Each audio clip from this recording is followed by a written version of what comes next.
Those old stale desires don't feel so good, do they? And when you think about it, there's never a reason for a desire to hang around in unfulfilled form so long that it gets stale. Because when you ask, it's always given. So if you have stale desires, what's up with that? We understand how when some smart aleck dead entity like Abraham would say, are you appreciating the contrast of your time and place? And don't you just love those desires that are being born out of it? We can understand how sometimes you would not want to give us a resounding yes. When you ask, it is always given. Step 1, ask. It always being given is a step 2 part. In other words, that's not your work. When you ask, it is always given. But sometimes, without meaning to, you may not be in vibrational alignment with what you're asking for. And it's easy to understand why that might happen, because you are physically focused. There's lots for you to observe. And as you look into your environment and you see those things, you cannot help but notice them as they are. And as you notice them as they are, you achieve further vibrational alignment with them. And as you achieve further vibrational alignment with them, you continue to offer more vibration about them. And as you offer more vibration about them, you continue to get more of it. In other words, we understand how, without meaning to, you might be achieving vibrational alignment with what is, even though what is not exactly what you want. Think about it. So, if you're giving all of your attention to what is, and some of what is pleases you, then you're getting more of that. But some of what is doesn't please you, then you're getting more of that. And then you say, Abraham, why do you keep harassing us by telling us that when we ask it is always given? Because that can't be true. Where's my stuff? There are all kinds of things that I'm asking for that is not apparently being given because I'm not finding it in my experience. And we say, it being given and you letting it in are two different things. You have to be in vibrational alignment. That's like saying, I can't hear what's being broadcast from that radio tower on my radio. It must not be being broadcast. So you tell all your friends, they're not broadcasting from that tower anymore because I can't hear a thing. And your friend might say, well, do you have your radio on? Do you have your tuner set to the same frequency? Because if you are not set to the same frequency of the broadcast tower, you're not going to be receiving what's being broadcast. And the same thing is true of anything that you are asking for. If you're saying, I want more money, I don't have enough money, I'm tired of not having enough money, I've never had enough money, I hardly know anybody who has enough money, I want more money, but I don't have enough money, I'm sick and tired of not having enough money, it's so irritating not to have enough money, not having enough money is scary, I wish I had more money, but I don't have enough money, I want more money. You're not a vibrational match to more money. You're a vibrational match to exactly how it is. And exactly how it is going to continue to unfold in your experience. Sometimes you say, I'm stuck. And we say, that's not possible because everything's in motion. You say, well, I'm stuck. I don't have enough money. We say, you're not stuck. You just keep recreating the same thing over and over. In other words, it's changing. It must change because the vibrational frequencies are constantly being emitted in the powerful now. And what's happening is coming in vibrational response to the broadcast that you are emitting. So it is constantly changing. It's just changing to the same thing over and over and over again. And that's really worth thinking about. In other words, when you put it in that context, doesn't that make sense? It is changing, so if I want it to change to something more pleasing, then somehow I've got to focus upon more pleasing things. And then you commonly say, but it is so hard to focus upon something that is pleasing when I'm surrounded by something that is not pleasing. And we say, but you can do it. You just cannot or may not be able to do it all at once. In other words, we don't expect you to go from beating the drum of something not wanted to suddenly forgetting all of those vibrational habits. We don't expect you to leave behind everything that you've worked so hard to come to believe. Sometimes people will say, I must focus upon that because it is true. And we say, and what makes this fact that it is true make it something that you now think that you must focus upon. And you say, because truths are truths, and we owe it to ourselves to give truths our attention. And we say, but why not be a little more picky about the truths you turn your attention to? When you say, this is a truth that I must focus upon, we say, all that a truth is something that somebody else focused upon. That's what made it a truth. When a whole lot of people focus upon something, it becomes true enough in enough of their experiences that you say, oh, this is reality. But what we want you to realize is that it is only true because somebody focused upon it. And just because somebody else focused upon it, we think it is a little bit illogical for you to say, I see this truth that I do not want, but because someone else focused upon this thing that they did not want and gave enough attention to it that they attracted it into their experience because law of attraction said that they must, now I think that I should do exactly the same thing. No logic in that, is there? So, what we are encouraging you to do is to make a decision that you will pay more attention to the way you feel, because when you pay attention to the way you feel, then you have awareness of what you are doing with your vibration. Your emotions are literally your guidance system to let you know how you are doing on your way to what you've been saying you want. Jerry and Esther have a wonderful navigational system in their vehicle. And the satellites in the sky, combined with the antenna on the roof of their vehicles and the computer that is in the vehicle, always knows where they are. So when they decide they want to go someplace, if it is a place that they do not know, they will program in the name of the city, the name of the street if they know it, even the street number.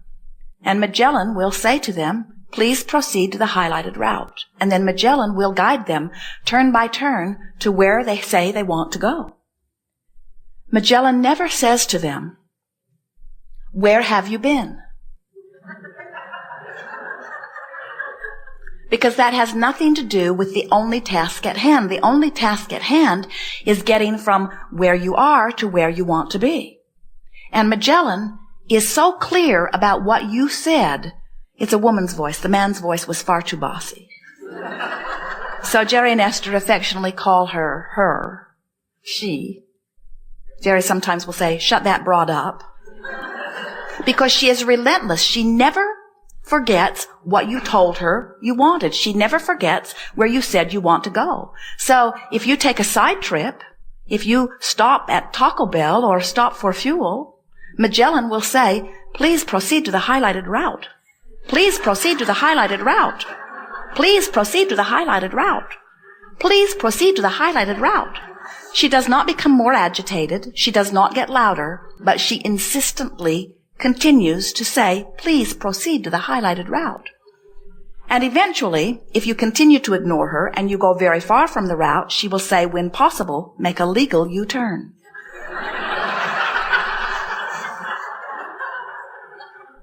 You have a similar guidance within you. It comes to you in the form of your emotions. And when you pay attention to the way you can feel when you are upon your highlighted route. You can feel when you are in alignment with that which you are saying you're wanting. And you can also feel when you are not. It is exactly the same sort of guidance. So as you are paying attention to the way you feel, you are then able to, by reaching for thoughts that continue to make you feel better, you are able to keep yourself in vibrational alignment with that which you are saying you're wanting. The best words that we've ever heard offered in your physical environment were coined by Joseph Campbell when he said, follow your bliss. That's the key to success in all things. Absolutely true. But you don't have access to the feeling of bliss from your feeling of despair. The vibrational difference is too great, any more than you could set your tuner to 98.6 FM and hear what's being broadcast on 6:30 AM. In other words, there are different vibrational frequencies you're not going to hear. So, when you say, well, if I cannot follow my bliss, what hope is there for me? We say, well, follow the trail of bliss. And the first step from depression along the trail of bliss may very well be for you anger. You say, well, that's doable. And isn't it? Can't you feel it? Have you ever been in a place of depression where you couldn't get a breath of air? And then you thought of something that made you angry, and didn't it feel better? You gotta admit that anger feels a whole lot better than that depression, just like blame feels better than guilt. It does, doesn't it? Blame feels a lot better than guilt. There is so much more disempowerment in guilt. There is so much more loss of the feeling of freedom in guilt. So, if you were, as most of you are, as you come to these gatherings, usually vibrating somewhere between frustration and overwhelmment and joy. In other words, that's usually where your emotional set point is, different depending on the issue that you're focused upon, but usually in the upper registries. We would not counsel you into anger from your feeling of frustration. That's going the wrong way. But if you are in despair, we will root for the breath of fresh air that anger would bring you.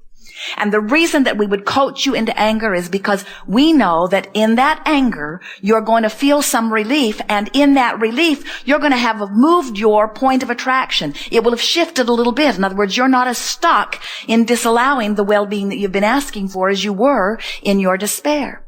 Now, we would never say, just go to anger and stay there, because from anger, you can easily get to frustration, and frustration is a big difference in feeling from anger. So, are you getting the sense of this? What you're reaching for as you are moving up the emotional scale. What you're reaching for is the feeling of relief as you leave the resistance behind. So there is relief in anger. You know there is. And there is relief in frustration. You know there is. And there is relief in hopefulness. And then there's relief in belief. And there's absolute relief in knowing. In other words, you can feel when you release resistance, which is the only thing that is keeping any of you from what you are really wanting. You are pure, positive energy beings. You are God force in physical form. You are extensions of source energy, and life is supposed to be good for you. You are creators that flow the energy that creates worlds, and you are standing on the leading edge of thought. It is supposed to feel good for you. Life is supposed to be good to you. And when it isn't, it is only for one reason. You have picked up a habit of thought, and you've practiced the beating of that drum long enough that you have established it as a vibrational habit. And as you continue to feel that vibrational habit, unless you do something to change the way you feel, law of attraction is going to continue to bring you stuff that feels like that. And as law of attraction continues to bring you stuff that feels like that, and you observe the stuff that feels like that, and you justify the way you feel by the stuff that keeps coming, then we understand why you feel stuck. But we promise you, you're not. You just got a cadence going that you need to shift a little. We've noticed that sometimes very powerful, very good teachers who are counselors might not understand the power that you give yourself when you find something that feels a little better to you. Most people worry when you go from depression to anger. Most people who know you would rather you're depressed than angry. Because when you're depressed, you go away and you leave them alone. And when you're angry, you're in their face. You're hard to be with. But you must reach the place, if you are going to listen to the guidance system that is within you, and it is what the art of allowing really is about. The art of finding thoughts that cause me to allow my connection with Source, that allow the well-being that I've identified to flow to me. So, when someone says to you, you should not be angry, just say to them, maybe not, but I am, and I'm glad I am. You should feel how bad I felt before I got mad. This anger is a big improvement for me. And if you don't like it, go someplace else. I won't be here forever. But right now, it's what I'm choosing, and it feels good to me. Now here's the power in this, and this is what we really want you to hear. Now, we're really not big encouragers of running around and telling people you're angry, because they will disagree with the appropriateness of it, and they will try to talk you out of it, and then you will just end up angrier, more depressed. In other words, we see so many. You're depressed, maybe. Some of you have never felt that. Most of you have at some point or other. When you really, really, really want something, and you really, really, really can't figure out how to get to it, it really, really, really feels awful. And the more important something is to you, then the more awful it feels when you feel powerless to do something about it.